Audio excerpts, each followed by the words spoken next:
নমস্কার বন্ধুরা, ঠাকুরের কথা চ্যানেলে সকলকে স্বাগত জানাই। পরম গুরু শ্রী শ্রী রাম ঠাকুরকে প্রণাম জানিয়ে প্রতিদিনের মতো ঠাকুরের কথা নিয়ে আমি অন্তরা আপনাদের কাছে সকল বড়দেরকে প্রণাম জানাই। বন্ধুরা সকলে খুব ভালো থাকবেন, সুস্থ থাকবেন। শ্রী শ্রী রাম ঠাকুর সদ্গুরু রূপে কেবল ঈশ্বর প্রাপকই নন, তিনি ঈশ্বর স্বরূপ। তিনি পরমেশ্বর ভগবান, পরম আরাধ্য বিষয় ও পরম তত্ত্ব। তিনি অক্ষয়, অব্যয়, অবিনাশী, অজ, সত্য নিত্য। তিনি চতুর্দশ ভুবন অধিপতি, অনন্ত কোটি ব্রহ্মাণ্ডের অধীশ্বর, জ্ঞানগঞ্জের নিয়ন্তা, জগতের দ্বারী, পূর্ণব্রহ্ম নারায়ণ, পূর্ণব্রহ্ম সনাতন।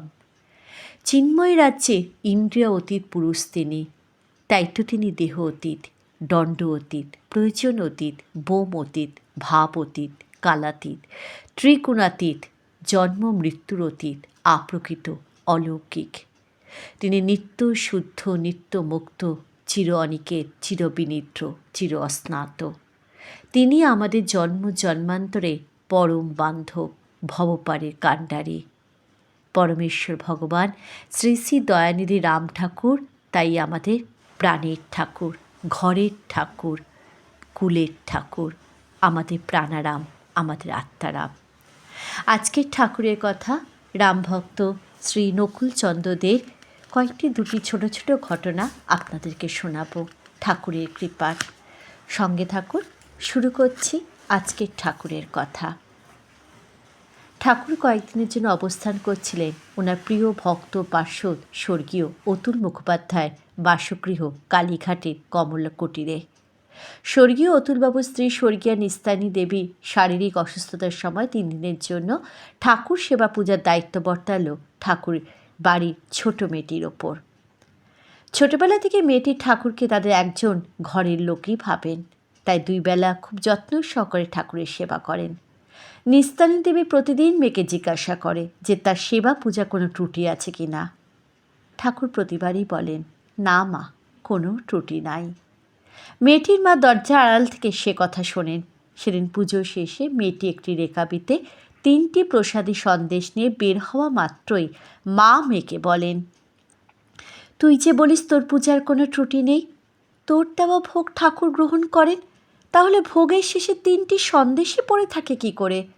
কারণ ওই 3টি সন্দেশই তো ভোগ দেওয়া হয়েছিল, ভোগের শেষেও ওই 3টি সন্দেশই পড়ে আছে, তাহলে ঠাকুর কি ভোগ গ্রহণ করলেন? সন্দেহাকুল চিত্তে মেয়েটি ঠাকুরের কাছে দৌড়ে আসে। সত্যি তো, এতদিন তো এভাবে ভাবেনি। নিস্তারিণী দেবী দরজার বাইরে দাঁড়িয়ে থাকেন ঠাকুরের উত্তরের অপেক্ষায়। অন্তর্যামী ঠাকুর মেয়েটিকে দেখে স্মিত হেসে বলেন, তোমার মা কি মধুসূদন দাদার কাহিনী ভুইলা গেছেন? সেই যে ভগবান শ্রীকৃষ্ণ অফুরন্ত দই সরবরাহ করেছিলেন বালকের সুদৃঢ় বিশ্বাসে, তেমনই মা আমি ভোগ গ্রহণ করছি, কিন্তু সত্যনারায়ণের ভাণ্ডার তো অফুরন্ত, তার তো শেষ নাই, তাই 3টি সন্দেশই রইয়া গেছে। তোমার মায়েরে গিয়া বলো উনি যেন অযথা চিন্তা না করেন। দরজার বাইরে নিস্তারিণী দেবী 2 চোখ দিয়ে নামে বাঁধ ভাঙা জলের ধারা। 2 হাত জড়ো করে তিনি প্রণাম জানান তার প্রাণের গুরুকে। পথিত পাবন গুরু সত্যনারায়ণ, যাহার কৃপায় তরে এ 3 ভুবন। শ্রী শ্রী ঠাকুরের তো লীলা কাহিনী শেষ নেই, তার মধ্যে মাত্র 1-2টোই আমরা উপস্থাপনা করি। জীবনে বেশ কয়েকবার শ্রী শ্রী ঠাকুরের দর্শন করেছি। শৈশবে একবার আমার পরম সৌভাগ্য হয়েছিল ঠাকুরের শ্রী চরণদ্বয়ে তেল মালিশ করার। তিনি তখন অবস্থান করছিলেন পূর্ববঙ্গের চাঁদপুরে স্বর্গীয় ধীরেন্দ্রচন্দ্র সোম মহাশয়ের গৃহে। আমি তখন বিদ্যালয়ে যাচ্ছিলাম। হঠাৎ মনে হলো শ্রী শ্রী ঠাকুরকে একবার দর্শন করে গেলে হয় না। যেমন চিন্তা তেমন কাজ, আমি গিয়ে হাজির হলাম সোম মহাশয়ের গৃহে। নিচের তলায় ঠাকুর কক্ষে প্রবেশ করে যা দেখলাম তা খুবই করুণ। শ্রী শ্রী ঠাকুর বাতের ব্যথায় কাতর। কয়েকজন আশ্রিতা মহিলা শ্রী শ্রী ঠাকুরের চরণ যুগলে বাতের তেল কাপড়ের টুকরো করে মালিশ করে দিচ্ছিলেন। আমি দাঁড়িয়ে দৃশ্য দেখতে লাগলাম।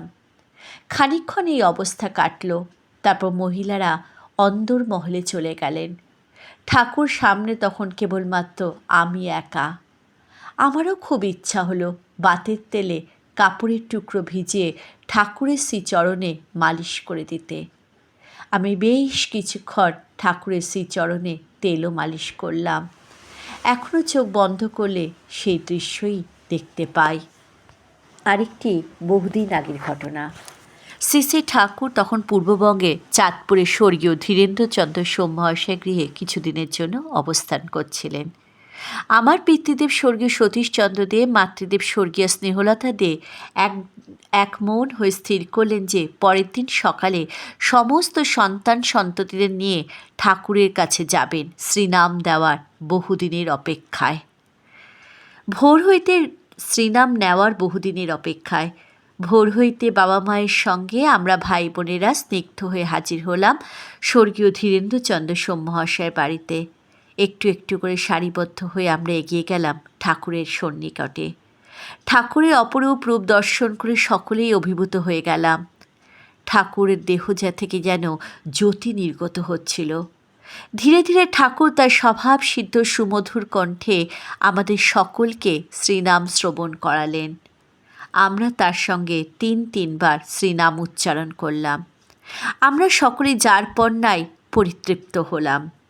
আমার কিশোর মন পরিতৃপ্ত হলো বটে, কিন্তু সম্পূর্ণ তৃপ্তি লাভ করতে পারলাম না।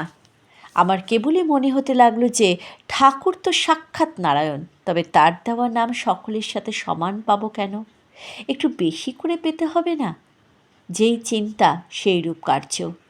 হঠাৎ আমি কার্যসিদ্ধি করার উদ্দেশ্যে অন্য একটি নামপ্রার্থী দলের সাথে আবার গিয়ে ঠাকুরের সম্মুখে হাজির হলাম। ঠাকুর তো অন্তর্যামী। তিনি বাধা না দিয়ে অকপটে ওই নামপ্রার্থী দলের সাথে আমাকে আরেকবার শ্রীনাম শ্রবণ করালেন। এবারও আমি ঠাকুরের সঙ্গে তিনবার শ্রীনাম উচ্চারণ করলাম। নামপ্রাপ্তির সঙ্গে সঙ্গে আমার চৈতন্যের অভ্যুদয় হইল। আমার বোধগম্য হলো এই নামটি আমাদের গৃহদেবতার নাম, যে গৃহদেবতা আমাদের গৃহে বংশানুক্রমে বছরের পর বছর নবকলেবরে উৎসব সহকারে পূজিত হয়ে আসেন। আমার মন আনন্দে ভরে উঠল। পরবর্তীকালে আমার দুবার শ্রীনাম শ্রবণের ঘটনা অনেক বিদগ্ধদের সাথে আলোচনা করেছি যে এতে কি আমার কোনো দোষ হয়েছে, কিন্তু প্রত্যুত্তরে সকলেই আমাকে আশ্বাস দিয়ে বলেছেন ঠাকুর সাক্ষাৎ নারায়ণ, তার কোনো দিন ভুল হয় না। তিনি আমাদের প্রারব্ধে পাওয়ার যে দুর্লক্ষ তা অনুমান করে আমাকে দুইবার রক্ষা কবচরূপে শ্রীনাম দিয়ে আমাকে রক্ষা করেছিলেন।